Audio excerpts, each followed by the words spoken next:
Жақсы, оқушылар, бүгінгі сабаққа қош келдіңіздер. Барлығыңызды алғашқы менің ұстап тұрған ыдыстан түрлі түсті қағаз қиындыларын алып отырып, топтауын деп ойлаймыз.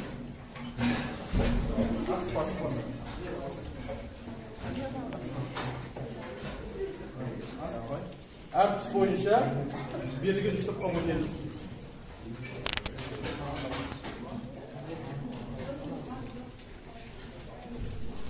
Жақсы. Отыра ойыңыздар. Яғни бүгінгі сабағымызда біздер бірінші топ қара металдар, екінші топ түрлі түсті металдар және де зерік металдар болып үш топқа бөлінеміз. Жақсы. Қағаз қиындыларын алып болса, қағаз қиындыларын артында бүгінгі сабақта қалыптастыру мақсатында бір-бірімізге жылы лебіздерімізді оқып жайымыз. Жақсы, бірінші топ қара металдар оқып ойыңыздар. Жақсы.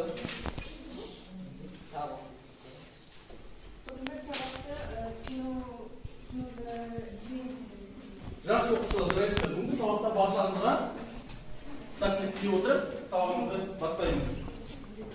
Сабағымызды бастамас бұрын мен сіздерге қазір әрқайсыңызға әр топтан бір топ басшысы сайлап алуыңызды сұраймын. Сол топ басшысы әрбір тапсырма бойынша оқушыларды бір-бірін бағалап отырады. Өздеріңіз топтарыңызға топ басшысы сайлап алыңыздар. Болды ма? Жақсы. Енді тақтаға назар аударамыз оқушылар. Біз тақтадан не көріп тұрмыз? Слайдтан. Қараңдаршы. Міне. Мұнайды дұрыс айтасыңдар. Яғни мұнай одан кейін келесі. Жоқ. Алтын дұрыс айтасыңдар. Күміс. Яғни бүгінгі өтетін тақырыбымыз неге ойлайсыңдар балалар? Қандай тақырыпты ойлайсыңдар? Металдар. Кен орындары және де пайдалы қазбалар. Жақсы. Яғни бүгінгі сабағымыздың тақырыбы минералды ресурстарды өндіру және өңдеу орталықтары. Оқу мақсатына келетін болсақ, Қазақстанның минералды ресурстарын өндіру және өңдеудің басты орталықтарын картадан көрсетіп, оны сипаттай білуіміз қажет. Енді қазір мен сіздерге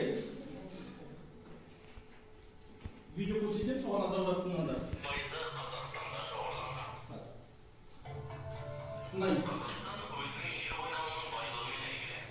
Бұл жер қабығының геологиялық құрылымы мен олардың орналасу ерекшеліктеріне байланысты 1919-1923 жылдары Қарағанды көмір алабының өндірістік мүмкіндіктері анықталды. Содан бері қазақстандық геологтар басқа да көптеген кен орындарын ашып, оларды игеруге байланысты үлкен жұмыстар атқаруда. Қазақстанда шамамен барлық минералды шикізат түрлері бар. Еліміздің жер қойнауынан Менделеев кестесінен 99 элементі табылды. 70 элементтің қорлары игерілсе, 60-тан аса элемент өндірісте қолданылады. Қазақстанда пайдалы қазбалардың 6000-ға жуық кен орны белгілі.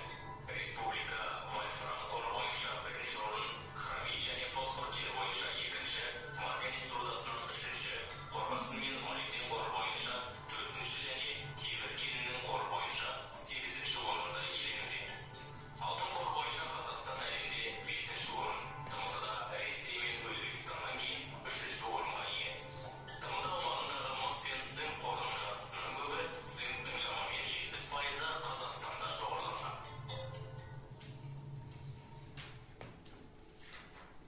Жақсы. Оқушылар, енді дәптерлерімізді ашып, барлығымызда бүгінгі күні жарын жазып, жаңа сабақты жазамыз. Жаңа біздер видео материалдан көрдік, пайдалы қазбалар. Біздің Қазақстан әлем елдерінің қатарында, яғни бірінші орында тұр.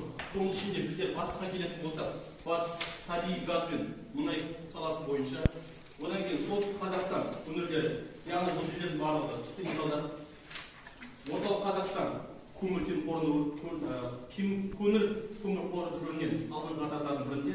Оңтүстік Қазақстан құрылыс материалдары, ал шығыс Қазақстанға келетін болсақ, яғни түсті металлургия саласына жақсы дамып отыр. Енді барлығымызда мына минералдарды қарай қойыңдар. Бұл жерде яғни мұнайдың саласының минералдары көрсетілген, сіздерге қарап шығыңыздар.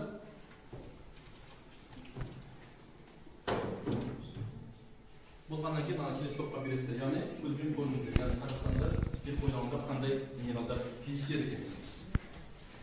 Одан кейін келесі сіздерге топты тапсырма беремін. Яғни жігісу атысы арқылы мәтінмен жұмыс жасаймыз. Яғни бүгінгі Параграф 14-дің 5-шінде қазір бөліп беремін сіздерге. Бірінші, қара металлар. Сіздер минерал ресурстың атын жазасыңдар, өнімін жазасыңдар және өндіру орталықтары Қазақстанның қай өңірлерінде шығарылады екен. Барлығын стоп болып жұмыс жасаймыз. Және де топқа қатысып отырған балаларды бағалауға ұмытпаймыз оқушыларды. Бұған мен қазір 5 минут уақыт беремін, және де 2 минут уақытта біз торға шығамыз. Қазақстанның қандай өңірлерінде қандай пайдалы қазбалар кездеседі екен. Сіздер бірінші топ қара металлар, екінші топ түсті металдар саласын зерттейміз. Үшінші топ сирек кездесетін металдар, яғни оқулықта барлығы бар. Алишер dinleriz. Temir kemikleri ürünün azar yediği işinde Қазақстан'dakları tenkiyin ikinci dünyasında 8. orun aldı. Kazakistan'da kurulan iri ken orunları Aqtoy облысындағы Жамтал кен орындарының таза үлесі 50% құрайды. Сирек кездесетін металдың ішінде Қазақстан аумағында біршама өрлік таралғаны ол молибден мен вольфрам, алюминий жеңіл серпімді және жеңіл иілгіш металл. Металлдан қазылып алынатын түрлі үш түрі бар. Ол технологиялық жағынан ажыратылатын таяқ көмір, тас көмір және антрацит. Жақсы, жарайсың. Оқушылар тақтаға назар қойып, яғни геологиялық диктанттың жаңағы жауабын шығарып қойдым. Қадиша барлық 5 сұрақтың 5-іне толықтай жауап берді. Барлықтарыңызда геологиялық диктанттың аты жөндерін жазып берді шектеріне. Қазір мен өзім сабақтың соңынан кейін сіздердің жұмыстарыңызды тексеремін. Енді сабақ аяқталғанда уақыт жақындап қалды.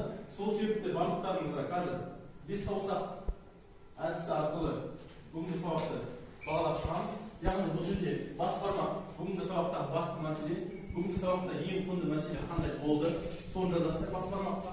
Одан кейін келесі балалық үйретке бірлесу. Мен топта қалай жұмыс жасадым, кімге көмектестім, және кімге риза болдым, сол туралы жазып шығасыздар. Одан кейін ортан терек ойлау, яғни кіммен қандай білім мен тәжірибе алдым. Шылдыр шүмекке шынайылық және сабақтар ұнады ма, неліктен деген сияқты өз ойларын жазып шығасыңдар. Сосын кішкентай үмітке көңіл күй, ахуал яғни мен сабақтан қалай өткіздім және қалайша сезіндім деп жазып шыға қоясыздар. Қарап бере қойыңдар.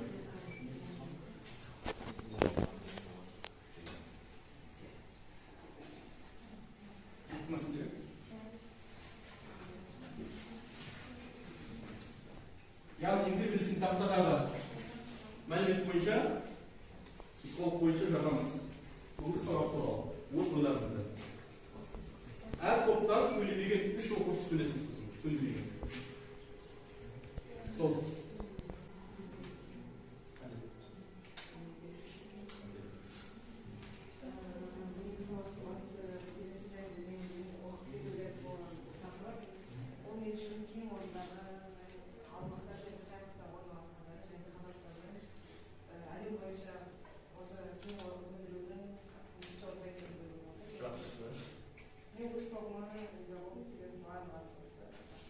Жақсы, қарайсың. Келесі, екінші топтан уақыт жақында қалды, сендер үш оқушы өтеді. Сіздер де кім айтады? Екі оны айтасың, бір оны айтады. Басты мәселе бүгінгі сабақта ең құнды мәселе қандай болды? Бүгінгі сабақта ең құнды мәселе меншік пайдалы қазбалардың түрлері және Қазақстандағы қай жерде орналасқандары. Жақсы, қарайсың. Келесі оқушы, үшінші топтан.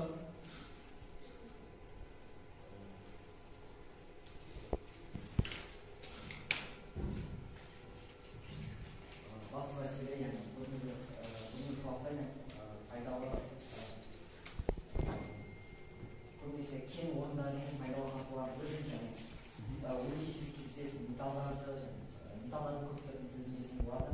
Одан керек Қазақстанның қандай металлдардан кен орындардан қандай орын алатынын өзге білдіреді.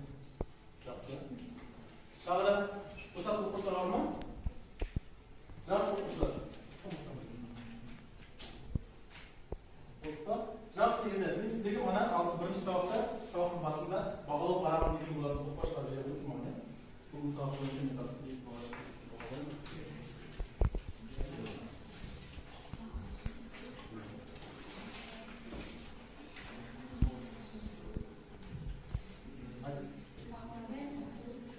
жақсы оқушылар, үйге тапсырма жазып ала қойыңыздар, қандай себептер жер табиғатының дамуы мен үздіксіз өзгерісіне алып келеді. Осы тақырыпқа шағын эссе жазып келесіздер. Жарай ма? Жақсы, бүгінгі сабақта атсалысқан барлық оқушыға рахмет. Сау